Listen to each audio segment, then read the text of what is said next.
Sri Lanka cricket টিমকে অভিনন্দন এবং শুভেচ্ছা। বাংলাদেশ টিমের জন্য সমবেদনা, সরি, দুঃখিত, সমবেদনা বলা যাবে না, কারণ সমবেদনা আপনি কাকে দেবেন? যে দুঃখজনক একটা ঘটনার মধ্যে থেকে থাকে বা পড়ে তাকে সমবেদনা দেওয়া যায়। এটাকে আমি দুঃখজনক ঘটনা বলবো না, এটা হলো বাংলাদেশ ক্রিকেট প্রেমী বা বাংলাদেশের যারা ক্রিকেট ভক্ত তাদেরকে ভুক্তভোগী করে তোলা, হতাশাগ্রস্ত করা। তারা আসলে কতটুকু হতাশাগ্রস্ত হয় বা হয়েছে, এটা যদি তারা বুঝতো তাহলে কোনোদিন এই ধরনের ক্রিকেট আমাদেরকে দিত না।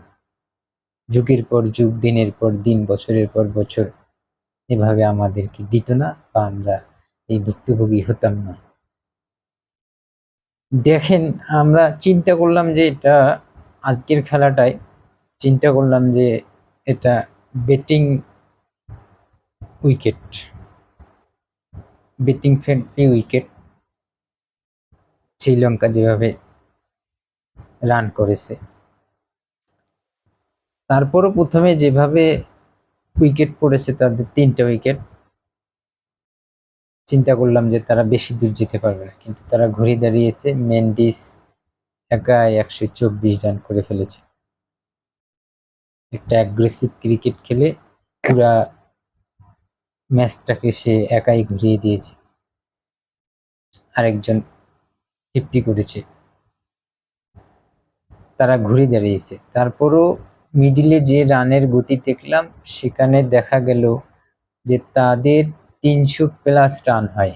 সেখান থেকে আবার আমাদের বোলিংরা কামব্যাক করে এসেছে। 285 রানের মধ্যে তাদেরকে আটকিয়ে দিয়েছে। এটা এখনকার বর্তমান যুগের ক্রিকেটে ওয়ানডে ম্যাচে একটা সুন্দর একটা রান। জেতার জন্য একদিক দিয়ে রান, যদি ভালো বোলিং করে জেতার জন্য একটু হয়তো টাফ হবে, কিন্তু জেতা যায় আধুনিক যুগের এই ক্রিকেটে। কিন্তু এই যে আমাদের যে ব্যাটিং, এই যে বরাবরে ব্যাটিং এর উপরেই আমরা ব্যর্থ। এটাকে আসলে ব্যর্থ বলে নাকি পরিকল্পনার অভাব, না মনস্তাত্ত্বিক বিষয়ের উপর অভাব? আমি মনে করি যে প্রতিটা প্লেয়ারের মনস্তাত্ত্বিক বিষয়ের উপর নজর দেওয়া উচিত। ক্রিকেট যারা ম্যানেজমেন্ট আছে তাদেরকে পর্যবেক্ষণ করা উচিত যে তোমাদের কি সমস্যা বা কি মানসিক কি সমস্যা হতে পারে, কিসের উপর নির্ভর করে তোমরা খেলা খেলো বা ক্রিকেট খেলো।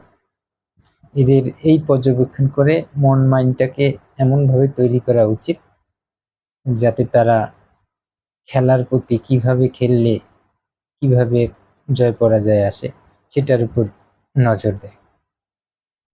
আমার মনে হয় না যে তাদেরকে দূর থেকে গালি দিয়ে বা টর্চার করে বা কোনো কিছু করে ফলাফল ভালো কিছু নিয়ে আসবে। এই জন্য আমি বরাবরই বলি তাদেরকে মনস্তাত্ত্বিক বিষয়ের উপর নির্ভর করতে হবে বা দিতে হবে।